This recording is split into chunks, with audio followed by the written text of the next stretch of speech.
Alô, alô, pessoal! Estou aqui hoje com uma convidada ilustríssima, Luísa Gomes Cardoso, do Canteiro de Alfaces, que topou bater esse papo para a gente comemorar junto aí a Semana da Encadernação, aniversário do Velho Livreiro.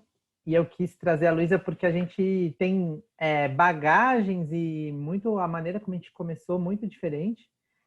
E a gente vai para lados que não são exatamente opostos, mas a gente tem qualidades muito diferentes no fazer da encadernação, e eu acho muito importante a gente justamente falar sobre essas diferenças, porque acho que cada um é único aqui, e cada um tem a maneira como começou e como vai prosseguir, né, ou vai começar nesse ofício. Então, primeiramente, Lu, obrigado pela presença. E queria que você se apresentasse, assim, você, Lu, se Ai, gente. apresentando, assim, quem sou eu? Obrigada por esse início aí. Eu acho tão engraçado ser ilustre. Ah, mas você tem publicações internacionais com encadernações suas. Ai, gente. Obrigada, Ah, Pablo. não é Obrigada todo pelo mundo que sabe. convite. Tu é foda. Tá fazendo isso há muito tempo.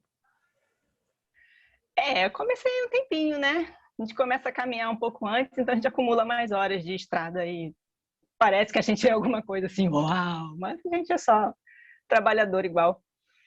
Eu sou a Luísa, tô costureira no Canteiro de Alfaces desde 2009. Sou formada em cenografia na Escola de Belas Artes aqui no Rio. Sou do Rio de Janeiro. E o que mais que eu tenho que falar? Eu comecei a encadernar de uma maneira muito espontânea, né? Eu estava na faculdade de cenografia e eu vi um caderno costurado de uma pessoa e pensei, nossa, por que eu não pensei nisso antes? E fiz o que para mim parecia mais intuitivo, né? Eu costurava roupa, sabia costurar roupa, fiz boa parte da faculdade de figurino também.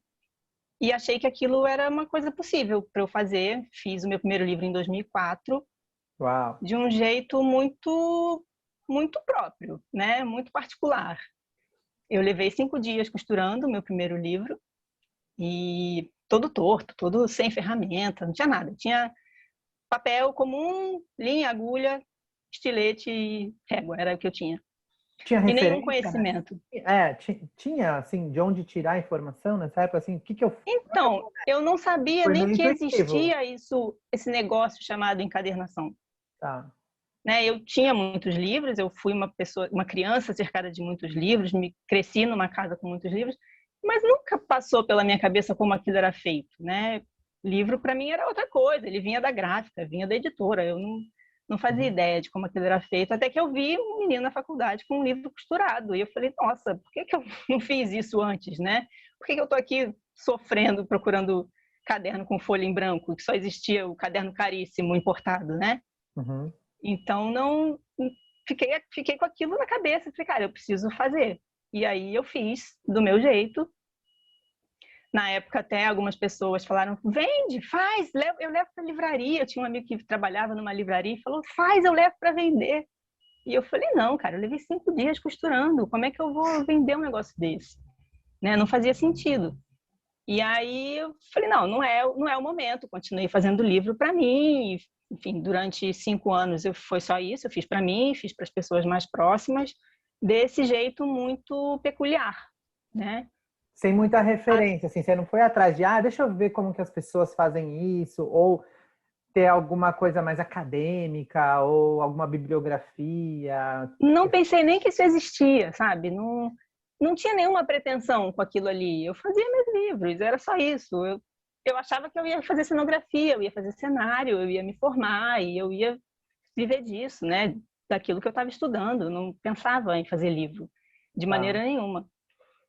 E aí eu fui fazendo, fui indo nesse caminho e me formei em 2008 e fui Tá. trabalhar na televisão muito rapidamente, Na parte de cenografia.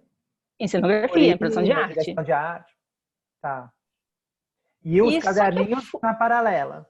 o meu caderninho Os estava ali, livros. debaixo do braço, na minha bolsa, fazendo sucesso onde eu passava, as pessoas se interessavam, as pessoas, até meu chefe, que é artista plástico, né, que eu trabalho com ele até hoje, que é o Raimundo Rodrigues, Pedi um caderno na época, o diretor do trabalho que a gente estava na televisão sempre olhava o meu caderno e falava, me dá aí que eu preciso fazer um rabisco. E ele rabiscava no meu caderno, e era isso, o caderno era um paralelo ali, era só um utensílio mesmo que eu usava para me dar suporte.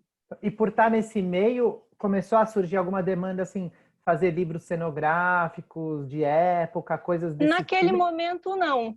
Tá, Era um trabalho muito específico, era Capitu, era uma minissérie Capitu, tá. então a gente tinha muito livro no cenário, muito papel no cenário, então eu envelheci muito papel ali.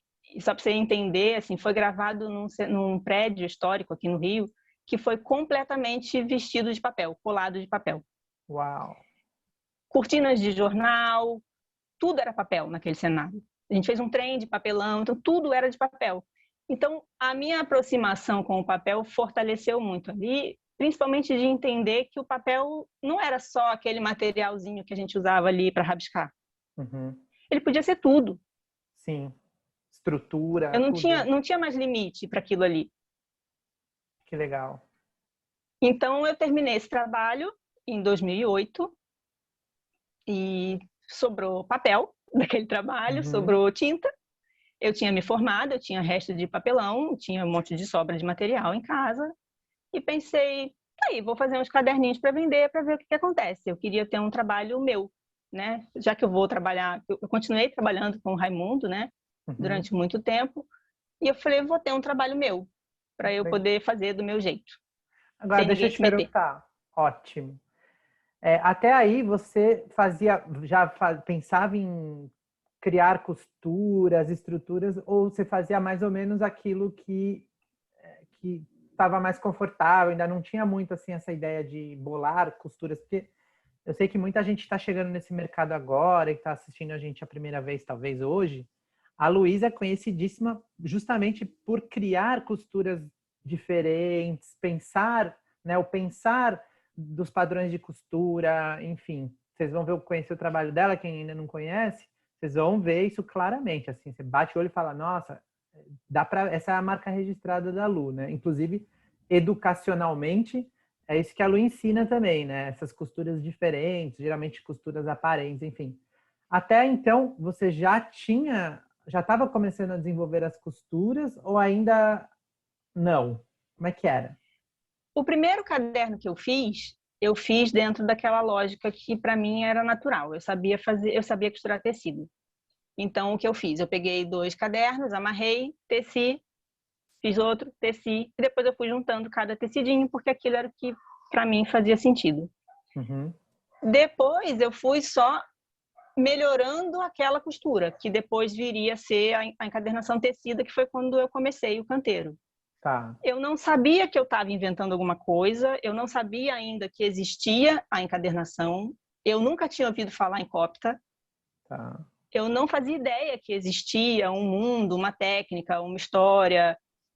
Não, eu fui fazendo aquilo que para mim era natural e fiz. Comecei o canteiro assim. Show. E o canteiro começou justamente já como uma ideia de ser meio que o seu negócio pessoal, assim. Quando você Isso, não uma coisa, estava com algum job de direção de arte, você estava produzindo os seus cadernos. sim. Não tinha mais pretensão do que isso, não, sabe? Vou aqui, ficar aqui fazendo. Quando tiver um intervalo entre um trabalho e outro de televisão, teatro, eu vou fazer meus livros, vou botar para vender. Eu gosto de livro, gosto de fazer livro, gosto de frequentar a livraria, aquilo fazia sentido. E eu fui fazendo assim, sem maiores expectativas. E você já trabalhava, não sei como é que hoje está, né? Mas você já pensava em livros realmente, projetos editoriais, livros impressos, ou você estava trabalhando Não, eu mais não com o livro em pensava. branco?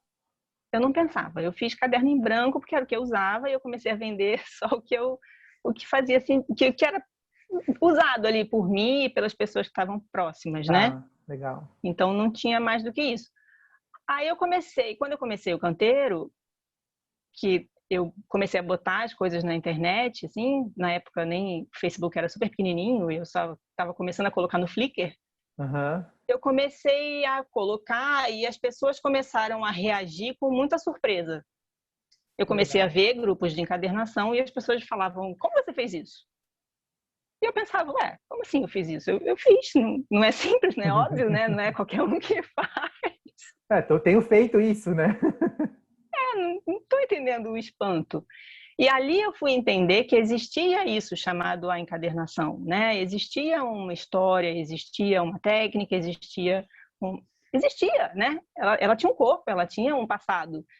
E eu falei, acho que é bom eu aprender o começo disso, né? Aprender o básico, porque não dá para ficar aqui só fazendo o que está na minha cabeça. Eu preciso saber o que se faz por aí. Quer dizer, você Até começou para a que eu possa criando falar essas com coisas. eles. Você começou criando essas coisas muito mais por inocência do que por rebeldia. Uhum, uhum, Na época você não era totalmente rebelde, por como acaso. hoje. Não, não. E aí você foi querer estudar sobre isso, entender um Então, pouco. aí a primeira reação foi, eu devia fazer um curso de encadernação. Mas eu pensava, eu não... Assim, a minha faculdade foi uma faculdade pobre, né? Eu ia para a faculdade com o dinheiro da passagem de ida e uma caixa de docinho. Se eu vender o docinho, eu volto de ônibus, senão, eu não sei. Se vira. E eu sempre consegui voltar de ônibus, sabe? Mas não tinha dinheiro para pagar uma aula de encadernação, que na época era bem caro, E comprar né? Não tinha... materiais e coisas do tipo. sabe? Eu escolhia entre comprar lápis de cor e tirar xerox da matéria teórica. E eu, obviamente, Tá. comprava lápis de cor. Não tinha escolha, não tinha dúvida. Mas não era uma coisa fácil, não ia sair por aí, vou fazer aula de encadernação, onde é que tem aula? Vou fazer. Não Sim. fazia parte das minhas opções. E Tá. eu comecei o canteiro muito sem dinheiro nenhum. Então, mesmo que eu já tivesse algum dinheiro, já estava trabalhando, o trabalho da televisão foi um trabalho legal e tudo, eu não queria gastar um dinheiro que não fosse do canteiro, porque eu não sabia o que ia acontecer. Eu estava recém saída da faculdade, né? Eu Uhum. não sabia o que me esperava. Então, eu falei, não posso gastar um dinheiro que eu não tenho. O dinheiro que eu tenho é para eu viver. Então, o dinheiro do canteiro vai ter que vir do próprio. Se eu vender caderno, eu faço aula. Se eu não vender caderno, eu não faço. E aí Legal. eu comecei a pesquisar foto, foto de processo, gente que estava costurando, e internet, e tutorial, quase nada em português, né? Porque Uhum. não tinha aula como a gente tem hoje, um monte de gente fazendo aula grátis na internet. Uhum. Não tinha, mas tinha lá uma meia dúzia de coisa. Tinha um tutorial da Copta, tinha um tutorial da Belga, e foi por aí que eu comecei. Foram essas duas que eu comecei porque era o que tinha, né? Facilmente na internet. Tá. E aí o E aí, canteiro começou a virar, você começou a enxergar ele como realmente um negócio? Ou não, hoje ainda o canteiro ainda é mais um barato seu, o teu ateliê, ou você vê ele, eu sou empreendedor, o canteiro de alfaces virou o meu grande ganha-pão? Porque eu sei que você continua trabalhando de vez em quando. Aliás, tem épocas que não dá nem para falar com você porque você está imersa lá em processos de novela, de uhum. minisséries, enfim, que não dá nem para conversar com você porque não dá tempo, né? Como é que você foi fazendo essa migração, ou como é que é isso na sua vida ainda hoje? Claro que nesse mundo pandêmico as coisas mudaram um pouco, mas até então, como é que você equilibrava isso? Eu fui para o empreendedorismo e voltei para ficar no meu ateliê, sabe? Eu Tá. teve uma fase ali que eu realmente quis o canteiro crescer e fazer um monte de coisas, e achava que eu ia ter equipe, e eu ia contratar pessoas, e eu ia crescer. E aí depois eu falei, não, não é por aí não. Mas assim, isso é um resumo, né? Super resumido, mas vamos Claro. lá.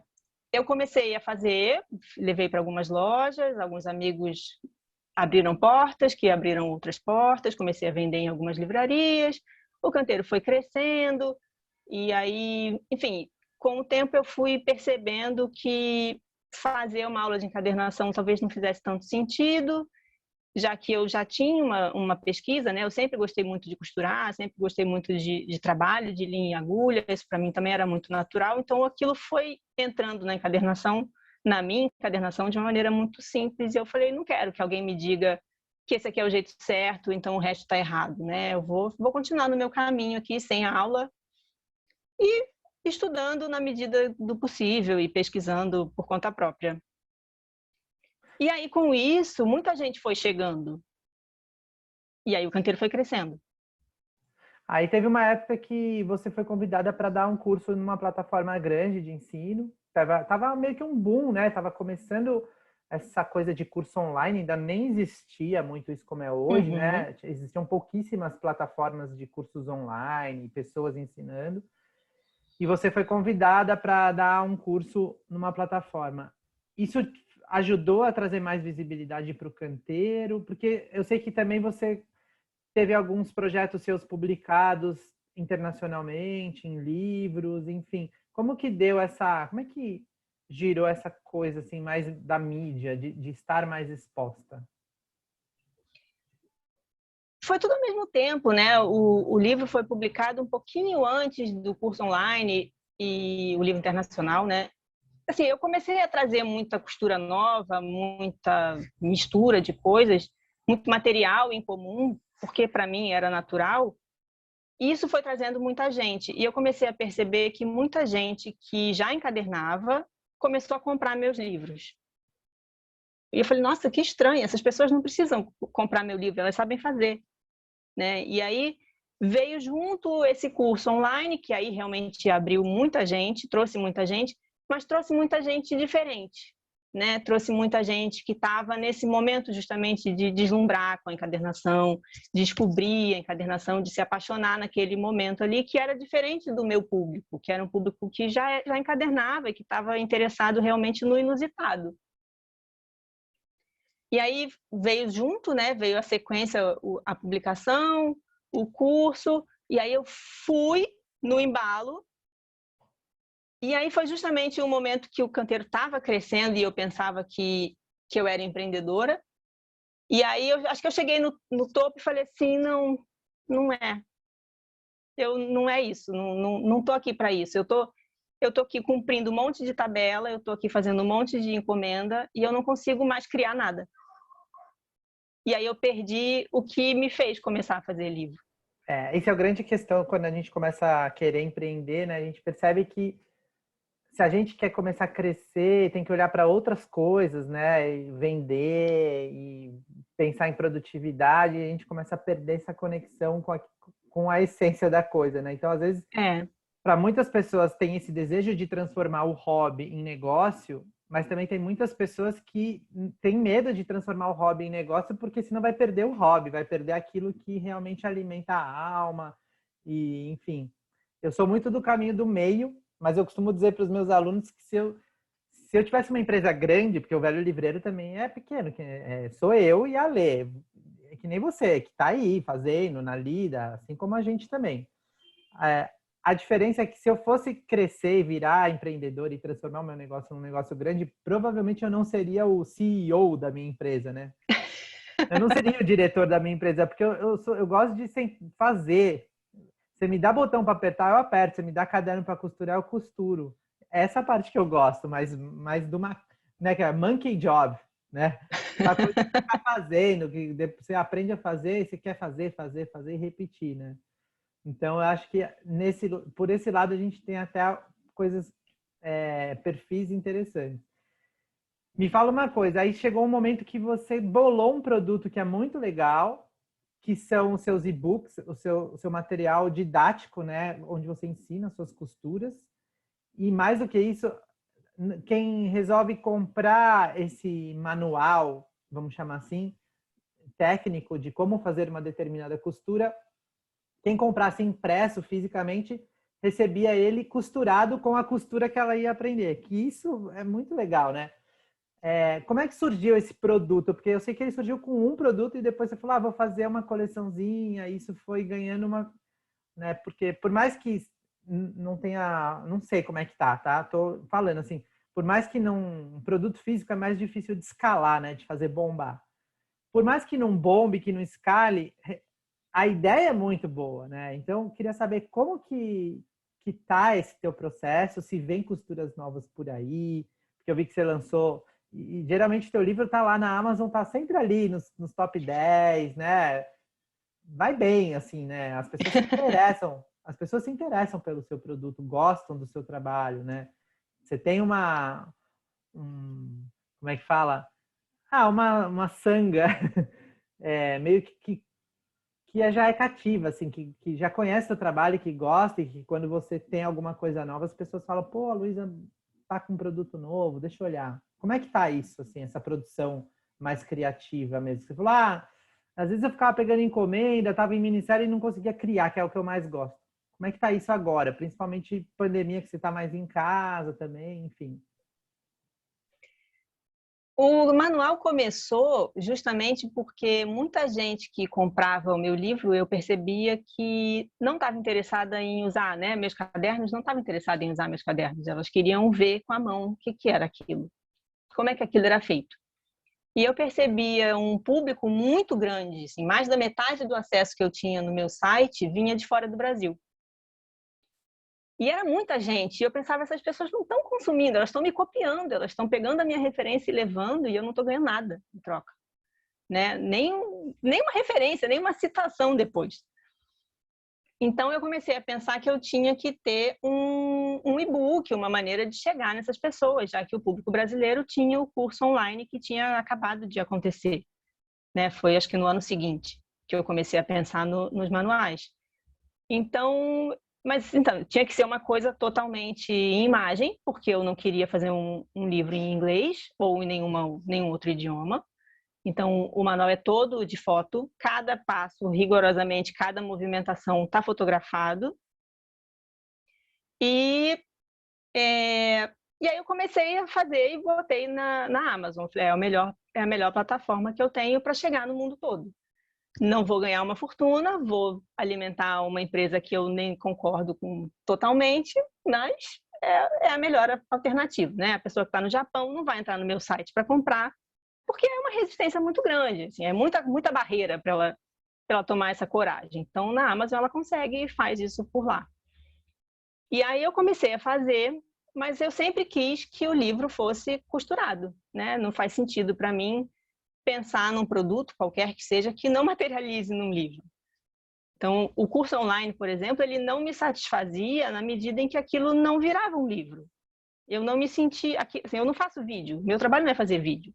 Meu trabalho não é fazer live. Meu trabalho não é fazer conteúdo na internet. Meu trabalho é fazer livro. É isso que eu gosto, é isso que me move.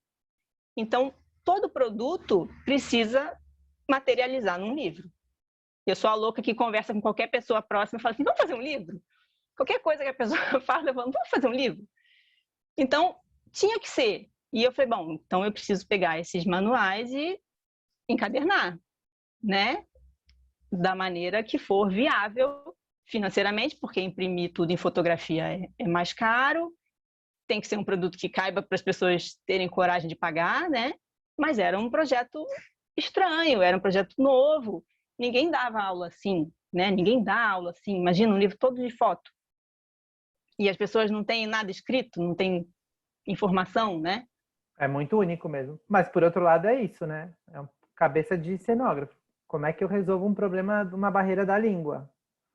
Porque curso online, por exemplo, que eu estou lá ensinando passo a passo, eu até tenho um outro aluno que não fala português, mas assim, são 2 ou 3, uns loucos que até me ligam antes, falam, ó, eu queria comprar seu curso, mas me escreve em inglês, né?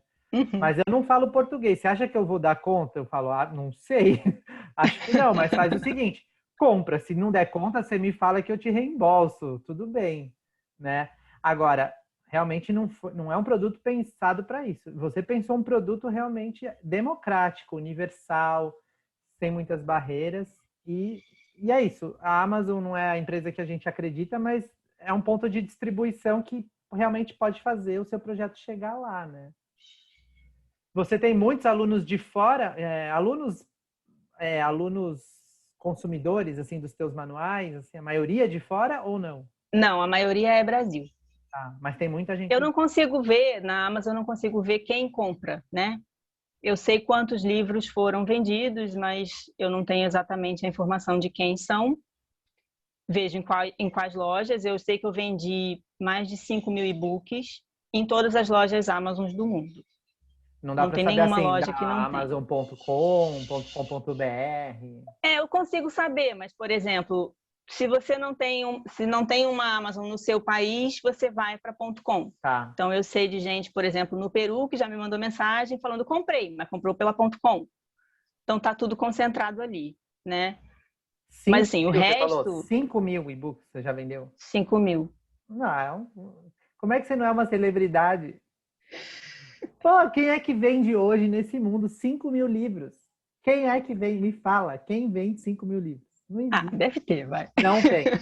Só best-seller de, sabe, essas coisas para vender mesmo, cara. Porque nem livro de fotografia, eu tenho um monte de amigo fotógrafo, fotógrafos conhecidos, né? Tenho histórias também. Cara, se você rodar 1.000 livros de fotografia, conseguir vender metade, é best-seller. Mas a gente está falando do livro digital, né? Que Tudo custa bem. desse tamanhozinho, Não, assim. não tô falando, não importa o ticket, importa pô, quantos Uhum. livros digitais você não vendeu. É muito bom. Pô, é E sucesso. eu percebo que vai crescendo, sabe?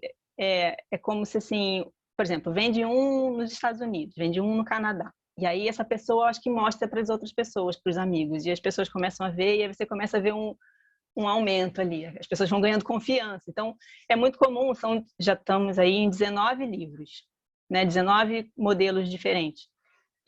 Então, a pessoa compra um meio assim, depois ela volta e compra mais uma meia dúzia, sabe? Porque aí ela já ganhou confiança, já gostou, já entendeu a linguagem ali, já foi, já confia, né? E aí, então as pessoas vão também, vai melhorando, né? Vai crescendo com o tempo. Tá. Ó, agora uma pergunta para a galera entender o nível da encadernação no Brasil. Porque a galera fala, porque lá fora. Presta atenção nisso que a Luísa falou. 19 manuais ela tem. Quantos desses? Porque assim, eu sei que deve ter manual da Copta, da Belga, eu não sei, tá? Não sei a tua coleção inteira, conheço alguns. Quantos são criações suas? Mais ou menos. Se você não tiver na cabeça, Deixa eu assim. contar, peraí. 2, Ah, 3, 4, 5, 6, 7, 8, 9, 10 totalmente meus. Tem aí mais alguns que são variações muito autorais, assim, tá? Não é só mudar uma passadinha, não. Variações realmente, tá. deve ter aí mais uns 3. Tá. Vamos considerar, só para não ter briga, porque a gente é da ciência, que tem 10 autorais. Se alguém aqui conhecer outro encadernador que já, no mundo inteiro, que já desenvolveu 10 estruturas diferentes, eu dou uma bolsa para todos os meus cursos da Escola Velha. Vale mais de 3 Nossa pau. senhora, como eu queria ter essa resposta agora. Não tem! Não tem. A Luísa é foda, galera. Tô falando, porque tem o Benjamin Elbel, que desenvolveu lá umas 4, 5 estruturas que são realmente dele, que foram publicadas e que tá aí, mas não fez 10. Uhum. Não fez 10. E mesmo os do Benjamin, algumas são, é isso que você falou, são variações de coisas que já existiam. Né? Mesmo ele tem algumas muito autorais, mas algumas são variações de coisas que realmente, pô, 10 é muita coisa. Então, eu não sei de onde ela tira tanta energia na cabeça para isso. A gente estava falando um pouquinho antes da gente começar aqui no ao vivo. A gente tem perfis diferentes nesse sentido. Eu não sou muito criativo. Eu faço boas, eu me considero, eu tenho noção, tá, gente? Quando eu falo que eu fiz uma coisa que tá ruim, tá ruim mesmo. Eu não fico falando assim, olha, pessoal, olha que legal que tá isso aqui, sabendo que tá uma bosta. Né? Eu tenho esse como é que fala? Autoavaliação. Então eu sei que eu sou ruim de criação, mas eu sou bom de composição. Né? Eu sei pegar dois revestimentos e fazer eles conversarem, entender um pouco isso, fazer bons projetos, bons produtos para o mercado. Mas eu sou zero criativo assim, desenvolve aí uma estrutura, uma costura, zero. Mas sou muito técnico também, então até sou conhecido por isso. Às vezes me pintam de muito técnico e eu nem sou tanto, mas assim, a minha praia é ensinar o passo a passo da encadernação mais tradicional, e não assim as coisas que eu desenvolvi, porque eu não desenvolvi nada. O que eu ensino são coisas que eu estudei muito a fundo, li muito, fiz muito curso, conversei com muitos encadernadores, fiz muito na bancada antes de sair ensinando, né? Fiz várias vezes, repeti muitas vezes antes de sair ensinando. para realmente ensinar alguma coisa de qualidade. Então, eu sou muito mais um professor que sabe pegar alguma coisa mais difícil e deixar isso mais fácil para o aluno aprender do que um diretor de arte, um criador, enfim. Então, por que eu estou falando isso? Porque, para mim, isso que a Luísa faz é impossível. Então, cara, e eu sei que é uma qualidade que se a gente visse nesse mercado da encadernação no mundo todo, porque eu me relaciono com pessoas do mundo todo, a gente não encontra esse perfil de desenvolvimento de estruturas, de criação. Por quê? Porque a Luísa tem essa liberdade de falar assim, cara, eu não sei, tem essa inocência até, de falar, não sei fazer, mas deixa eu ver como é que faz. E ao invés de sair perguntando, posso usar o adesivo não sei o quê, com a linha tal, ela vai experimentar com o que ela tiver e vai ver se vai dar certo. Aliás, fica aqui uma... Eu tenho muitos alunos na plataforma online, muitos, e vários perguntam assim, posso usar o papel tal ao invés do papel tal? É óbvio que pode. Está implícito isso. Eu estou ensinando com este papel porque primeiro é o que eu tenho aqui. Então eu preciso usar alguma coisa para dar um ponto de partida, mas quem é que vai evoluir são os meus alunos que vão realmente se arriscar e vão encarnar o papel da inocência e falar assim, puta, deixa eu ver como é que isso funciona. É aí que as coisas acontecem, né? Então, talvez as condições que a Luísa teve ou que ela não teve de pagar um curso de encadernação foi que transformou ela nessa grande pessoa, nesse grande gênio que também sabe fazer, né, coisas mais técnicas, mas que não está preocupada com isso. Está preocupada em realmente botar para fora anseios dela, né? Essa noia de ficar inventando ponto. Eu acho que a Luísa poderia desenvolver assim a costura mais complexa do mundo. Ela é rainha de deixar uma coisa que poderia ser simples assim, tipo, não, por que você vai fazer assim? Se você faz isso em 5 minutos, vamos fazer isso em 5 dias. Então, pô, vamos... É ou não é, Lu? Total. Por que tá tão fácil? Vamos dificultar um pouco. Tanto é que as costuras dela é isso, né? Você olha e fala, nossa, por que isso é tão complicado? 8 agulhas, né, Pablo? Por que eu vou fazer com uma agulha se eu posso fazer com 27? Curvas, né? Porque também, por que eu vou usar agulha reta se a curva é mais legal? Mas eu acho que isso tudo veio lá daquele primeiro trabalho que eu fiz na televisão, recém-formada. Porque a gente estava trabalhando num prédio tombado pelo patrimônio e a gente queria que tivesse uma cara específica e não podia alterar, né? Como é que a gente resolve? Bom, vamos colar papel nas paredes. Tá, como é que a gente cola papel na parede sem danificar? Vamos fazer colas de farinha. Então, você imagina um prédio gigantesco e a gente fazendo panelas e panelas de cola de farinha para colar papel. Assim, não há limite, não existe isso. Posso fazer com o papel tal? Posso fazer com o adesivo X? Não, faz. Vamos experimentar. Se tiver que embrulhar tudo no saco plástico para não danificar a coluna, vamos embrulhar tudo no saco plástico para não danificar. Você acha que E a aí, criatividade... isso me ensinou a não ter limite, sabe? Agora, você acha que essa criatividade vem justamente porque você tem um limite que você precisa respeitar, tem regras que você precisa seguir, e aí você precisa encontrar soluções para não burlar essa regra? Ou ao contrário, eu posso fazer o que eu quiser, então é daí que vem minha criatividade. Tá? Eu É um sempre acho assunto mais fácil complexo, criar mas... com uma restrição. Algumas soluções que eu tenho de estrutura foram assim, o cliente me pediu um negócio, eu falei, putz, não sei resolver. Peraí, me dá uns dias aí para eu pensar. E aí, quando eu vi, eu estava fazendo uma estrutura totalmente nova. Sabe? Normalmente, as coisas vêm de uma restrição, de um limite. E eu acho que sempre é mais fácil. Claro, né? A gente, depois de um tempo, a gente acumula um monte de bagagem e a gente começa a querer juntar essas coisas porque a gente quer. Simples assim. Então, eu vejo um ponto de bordado e penso, poxa, será que não dá? Dá, vou fazer isso num livro. Mas, na maioria das vezes, eu acho que vem da restrição, sim. É assim, eu tenho muito... Eu não sou muito acadêmico nessa parte, mas eu vejo a criatividade, porque no ateliê, às vezes, eu pegava a produção, que é a parte...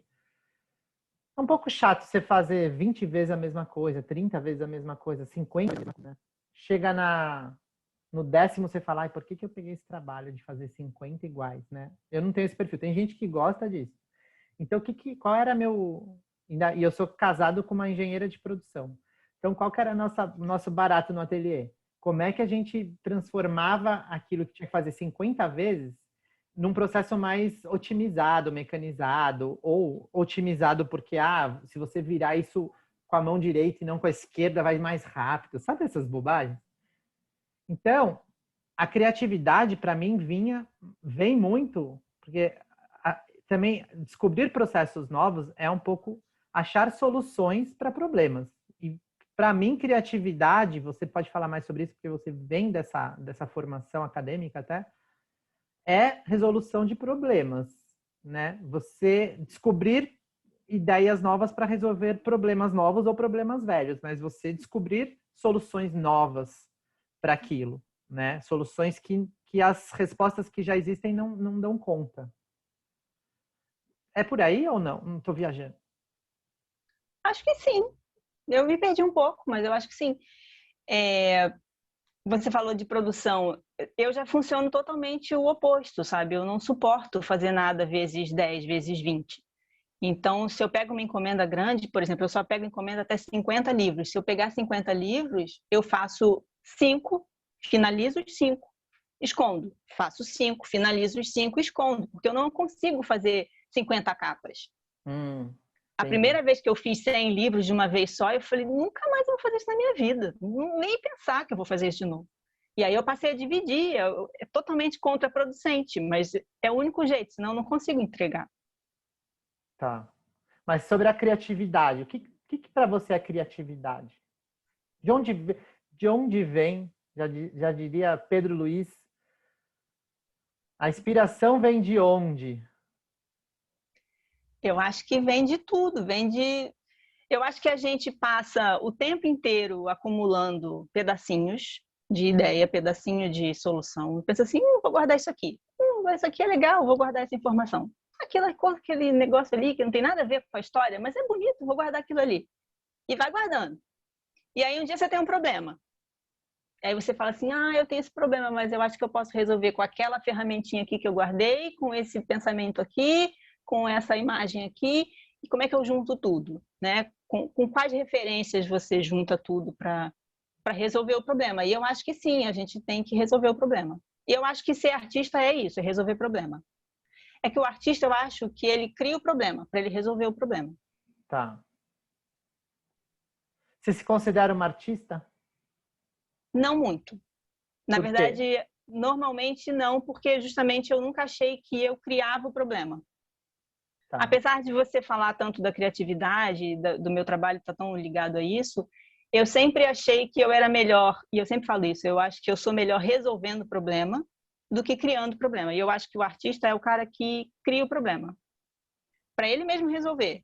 Mas ele encontra um problema ali. Ele tem a capacidade de fazer o próprio problema, sabe? Não sei se dá para Não, entender. deu para sacar. E eu preciso de alguém mais maluco que eu para me dar um problema. Tipo o Raimundo. Isso, exatamente. Foi justamente trabalhando com ele, trabalhando nos outros trabalhos que a gente fez, porque o diretor também era ainda Louco. mais livre, vamos dizer assim, mais sem limite, que eu pensei, eu não sou artista, eles são. Eles conseguem inventar um problema e dizer, e aí, como é que a gente resolve? E eu sou a pessoa que vai trazer isso tudo, vai pensar quais são as ferramentas que eu tenho para resolver. Bom, então eu vou pegar essa SS, vamos trazer aqui para o chão, vamos botar o pé no chão de novo e vamos resolver. E muito da minha encadernação vem de novo, vem de resolver problema. Tá. Mas você se considera uma autora? Sim. Porque sua encadernação Hoje é até eu muito acho que me autoral. aproximo um pouco mais de ser artista, sabe? Eu até consigo criar alguns problemas, mas não com essa riqueza toda, não. Sou aprendiz de artista. Como que você se expressa mais, você acha? Sua expressão está mais nas encadernações, está mais aonde? Tá na encadernação, com certeza. Então acho que você é uma artista, porque o artista usa muito aquilo que faz, né, o seu ofício como expressão, né? Então acho que também tem esse encontro aí. E pra Mas gente... é aí que tá, eu não sei até que ponto é uma expressão propriamente, ou ele é só uma solução de problema. Não, eu acho que é os dois. Acho que tem um encontro aí das duas coisas. Porque você inventa uns problemas aí nas suas costuras. Invento. Elas poderiam ser muito mais simples. Você fala, não, vamos deixar isso aqui mais complicado. Então, eu acho que você está aí nesse teu caminho. Quantos alfaces você tem colhido no seu canteiro?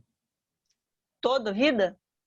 Não, como é que tá esse teu plantio, essa sua colheita? Você está O plantio tá no bom, tá momento muito de bom. plantio ou está no momento de colheita? Eu planto muito, colho muito. É E espalho muita contínuo. semente por aí. Não, o último ano foi muito bom.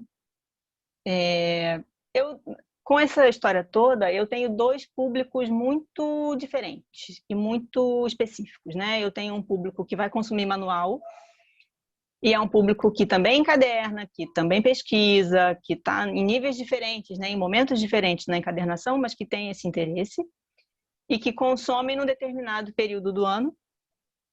E tem um público que já me acompanha há muito tempo, que consome mesmo o meu caderno, a minha agenda, o meu álbum, Uhum, né? E que eles me procuram numa data específica também, mais para o final de ano, que eu já faço parte, né, do Natal e começo de ano dessas pessoas. uhum. Então, são dois públicos bastante fiéis, assim, e que estão ali. Eu já sei, uma época do ano, na outra época do ano eles se equilibram. Então, nesse momento, eu estou realmente numa fase muito manual, criando manual novo, fazendo manual antigo. Os manuais que eu já tinha lançado, o manual está fazendo 3 anos agora em abril. Uau, E estou chegando aí a 500 manuais impressos, uau, espalhados pelo Brasil. que legal. Então, tá nessa produção, lançando mais uma caixa, provavelmente, né? Eu estou lançando aí o número 19, a ideia é chegar aí até o número 24. Aí você vende um box com todos. Vende separado, vende junto, fazemos qualquer negócio. Ótimo. E quem quiser aprender as suas costuras, entender o seu trabalho, quiser comprar os manuais físicos ou os manuais em formato digital, como é que faz? Porque eu sei que os digitais dá para ir pela Amazon, mas talvez dê para ir pelo seu site também. Como que funciona? Dá, tem sim. Canteirodealface.com.br tem o canteirodealface.com.br tem todos os meus livros desde Ótimo. 2009. Tá. Inclusive aqueles ruins, fora de foco, a foto é ruim, o livro é frouxo, tá lá. Se você tiver paciência e quiser ver toda a minha história, tá lá. Nunca tirei Olha que nenhum. legal. Só você ir voltando que tá tudo lá. Tá. Lá vai ter os links para os impressos na lojadocanteiro.com.br e tem os links também para a Amazon para todos eles. Ótimo. Então, Pode ver, canteirodealfaces.com.br. Dá para saber tá quem tudo é a lá. Luísa, o que ela faz, de onde ela vem, do que ela se alimenta. O que comem Alfaces, provavelmente. quase não como alface, é novo comer alface na minha vida.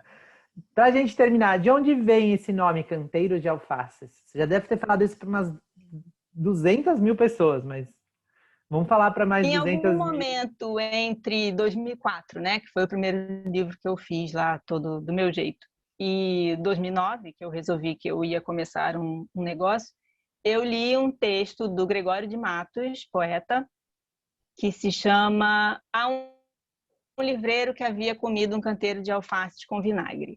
E é um poema irônico, né? É uma anedota quase, que conta a história de um livreiro que comeu um canteiro de alfaces com vinagre e foi questionado que não estava trabalhando, e ele diz que sim, ele estava trabalhando, porque meter folhas no couro também é encadernar.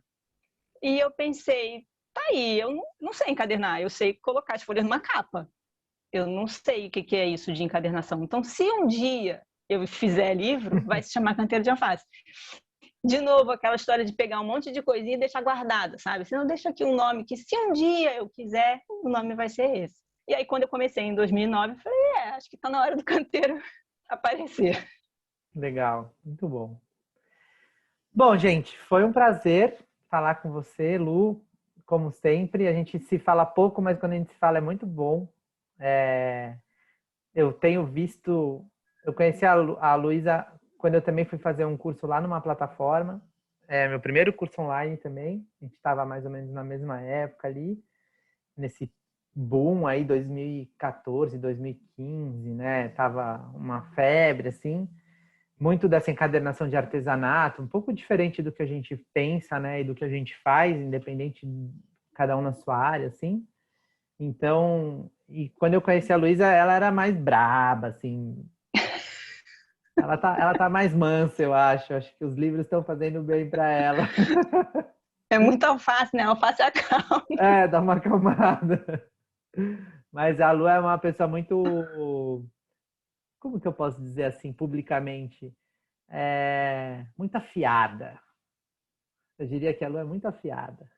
Tem uma ironia boa, que não é todo mundo que entende. E até nos trabalhos Ai, dela, que medo. eu enxergo isso. É verdade, eu acho que as suas costuras têm uma ironia muito, muito positiva, assim. Tem uma reflexão ali nas coisas que você faz. Eu tive a oportunidade de receber a Lu aqui em São Paulo, quando a gente tinha o ateliê aqui na Vila Madalena. Ela veio dar um curso de uma costura que precisava de 52 agulhas. Não eram 52, ai. Eram 8 por aluno, vezes 10. Eram 80 agulhas em cima da mesa. E eu fui aluno desse curso, eu tive a oportunidade de pegar uma cadeira também, sentar ali para aprender e entender um pouco como que é esse trabalho da Lu, enfim. E deu para sacar um pouco como ela trabalha, como ela pensa, e foi muito positivo, assim, aprendi muita coisa.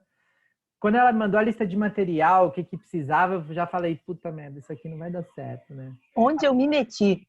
Papelão couro, Color Plus preto. Quando o professor pede Color Plus preto, eu falei, fudeu, vai sair uma caca.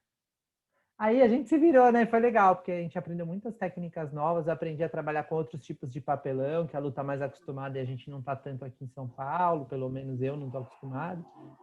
E o resultado foi muito legal. Todo mundo saiu assim muito apaixonado pelo trabalho, então quero de novo agradecer essa oportunidade que eu tive de ter tido aula com a Lu e poder também ter compartilhado essa experiência com os alunos que frequentam aqui o nosso ateliê. Então, quando a Eu que gente agradeço, Pablo. quando a Só gente posso agradecer, agradecer, agradecer. quando a gente tiver com o nosso ateliê montado na montanha, que a gente está, né, organizando, e quando a gente sair dessa merda que a gente está vivendo, não tem outro nome, todo mundo vacinadinho, seguro, enfim, que a gente possa. Vou te esperar lá para um workshop, para um curso, para que você possa ensinar também os nossos alunos da Escola VL. E aproveitem quem está começando na encadernação, quem já começou, já está expert. As costuras da Lu tem de vários níveis, né? Tem as mais tranquilinhas e as mais cabeçudas. Mas entrem lá no canteirodealfaces.com.br, que os manuais são super acessíveis, principalmente os digitais, né? Vale muito a pena investir. É só foto, então também não precisa ficar pensando que vai ter que estudar. Cara, você vai olhar ali e vai fazer o que está ali. E aí, com o tempo, vocês vão desenvolvendo esse jeitão da Lu de encadernar e as coisas vão ficando mais fáceis, vocês vão se acostumando com esse jeitão, que é muito legal. Palavras finais? Aquela palavra assim, tipo frase de efeito. Tem uma aí na sua cabeça? Não posso falar a frase que eu gostaria, não sei como é que seu público vai reagir. Mas, enfim. Não, fala. Deixa para o final. Obrigada, Pablo. Obrigada pelo convite. Obrigada por me receber sempre com esse acolhimento todo. E eu sei que a gente tem uma encadernação um tanto diferente e é muito legal a gente reconhecer a importância do trabalho diferente também, né? Acho tão bonito isso, tem tanta gente aí fazendo um trabalho diferente e torcendo o nariz, né? Porque a gente não segue a estrada. Então, fico feliz de ser recebida dessa maneira. Obrigada mesmo. Sucesso para os seus alunos, sucesso para a Escola VL. Valeu. Para vocês também aí, para você, para o Canteiro de Alfaces, todos os seus alfaces. Eu quero a sua frase de efeito, que o canal é meu, então eu posso falar o que eu Fora quiser. Bolsonaro. Pô, demorou. Valeu, querida. Pessoal, é isso. Teremos aí outras coisas acontecendo nessa semana da encadernação, outros bate-papos, sorteios, descontos, todas essas coisas. E é isso, nos vemos num próximo encontro. Valeu, beijo! Beijo, tchau!